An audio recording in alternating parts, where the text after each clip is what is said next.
everybody, Kira here with Polymer Clay TV, and today I'm going to do a little tutorial on how to make a necklace and earring set using the roadkill leaf, which is part of our Christi Friesen Create Along this year at CraftyLink.com. And we're following along with some of the tutorials and techniques in Christi's book called Flourish. So there's the artist, Christi Friesen. And if you saw my last video, I'm just going to show you the pages that I'm working from are this fun leaf technique that she calls the roadkill leaf, which is like a basic leaf form. So it's right here on one of the first pages of the book is how to make it. So I did a video a few weeks back where I showed how to make these really fun leaves my way, which of course includes a lot of bling because I like my things to be shiny and sparkly. So to do this project, you're going to need some basic stuff from your jewelry supplies. I have my wire wrapping tools, which is a round nose plier, a chain nose plier, and some cutters. And then I have some artistic wire right here. I've got some Cylon nylon thread, and this, which is my knotting tool, which is basically a tool that I made with 2 discs of polymer clay and a T-pin, so that I have a nice sturdy thing to grab onto here, and I'll show you what that's for in a couple minutes. Of course, you need scissors for the thread. I've got some seed beads. These are just size 11 seed beads with a iris and yellow core, so they're just really sparkly and fun. I have the accent beads that I've chosen to do the project, which I'm going with sort of a green and pink and bronze color scheme. And they're just stuck on a silicone beading mat, which I really love because I work on a glass surface. Here's a little peek at my glass tabletop. And I've just put some white papers down and my Teflon mat just so that you can see what I'm doing. But when you work on glass, then your beads roll around all the time. So these silicone mats are really great because I can like throw this around my surface here and the beads won't fall off. And then to make some earrings, I've also picked out some findings, and these are like calla lily shaped cup, little like dangle cup findings. And I got these in New York City at a beading shop, and then some long kidney wires that match. And then I've picked out 2 of the leaves that I made that fit nicely inside those cups and are sort of complementary sizes, so that my earrings will be able to kind of match in the end here. So there's my earrings will be made with those pieces. So I'm just gonna put away these things for a second here and we'll get to the tutorial. Let's work on the earrings first. So to do that, I'm going to use this wire. And I think it's probably a 26 gauge. So what I want to do is have enough wire to come down out of the earring to make a loop at the top and then to go back down through the earring a second time. So I'm going to eyeball that and cut off a length of wire, and then I'm going to go ahead and cut another length, another piece about the same length.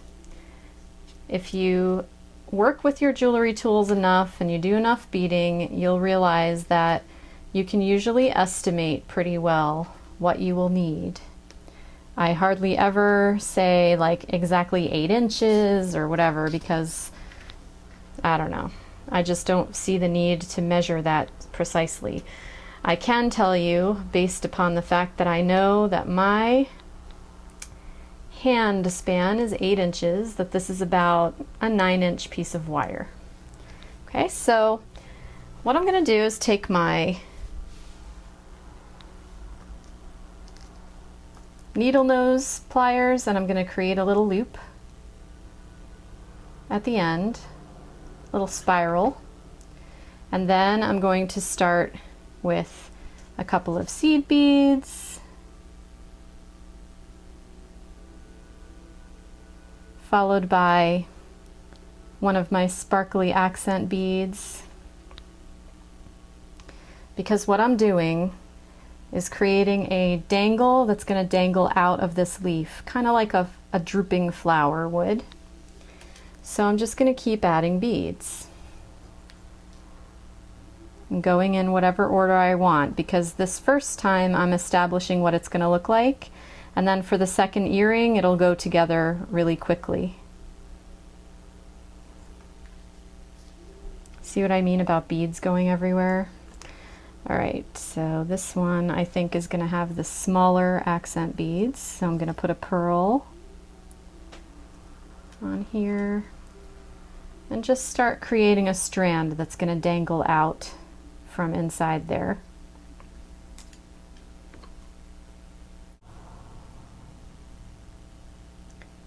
When you're pleased with how this looks, now we're going to do our first bit of stringing. So first I'm going to actually string this bead onto here, and it's going to cup this piece like so. And because it's on a wire, I can bend it after I'm done however I want that to look. And then I'm going to go up through this finding, out through the top,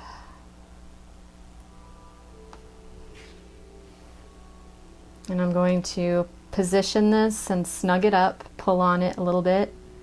Okay, and then I'm going to go ahead and bend this over and start creating a loop.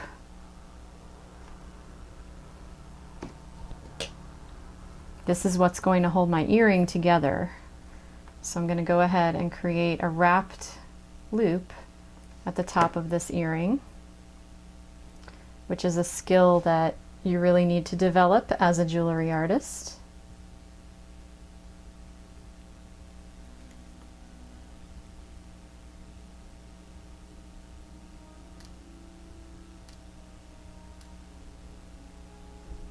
Okay, and then I'm going to give myself wiggle room, because this is going back through the whole assembly here. So this is where you need a little patience with yourself, because we're going to thread this back down through the leaf bead, through the same hole.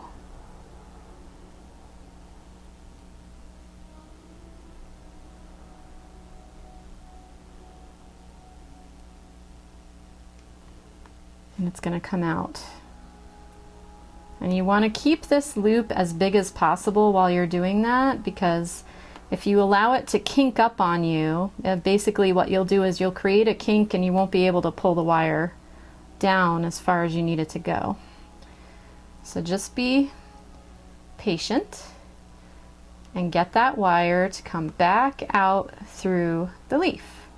So now basically what I've got is a wrapped loop at the top that the earring is going to dangle from. And I've got 2 lengths of this wire coming down through the leaf. So now I just need to string up this side.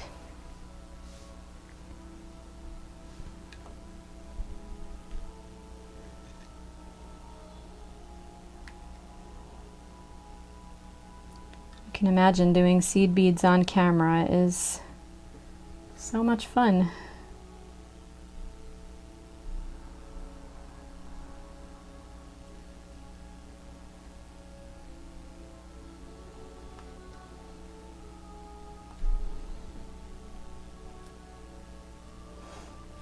So I'm going to go past this pink pearl bead a little bit, because I want my other pearl to dangle lower.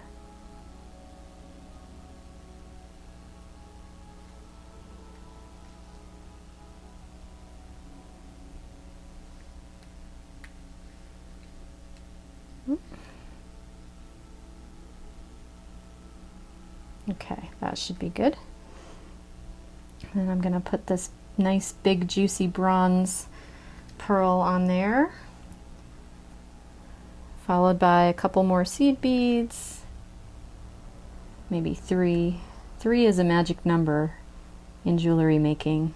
I always say 3 colors, 3 sizes, and 3 shapes. All right, so here's a nice big sparkly bead to go at the bottom. I'm going to put 1 seed bead there to finish off the look, and then I'm going to trim this about there, leaving some room so that I can twirl it up. That might even be a little much. About maybe 3/4 of an inch is all you need. And just use your needle nose pliers to create that little spiral tendril coming out the bottom there.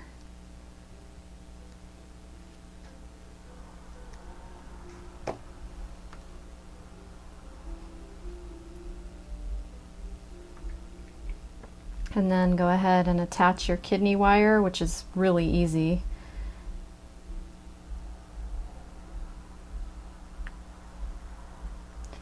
When I'm using kidney wires, I like to do a little extra thing right here because it can bounce around on here. The connection isn't very tight. So I always take my chain nose or flat nose pliers and I give the bottom of the kidney a little squeeze. I'll show it close up in a second. Give that a little squeeze to hold your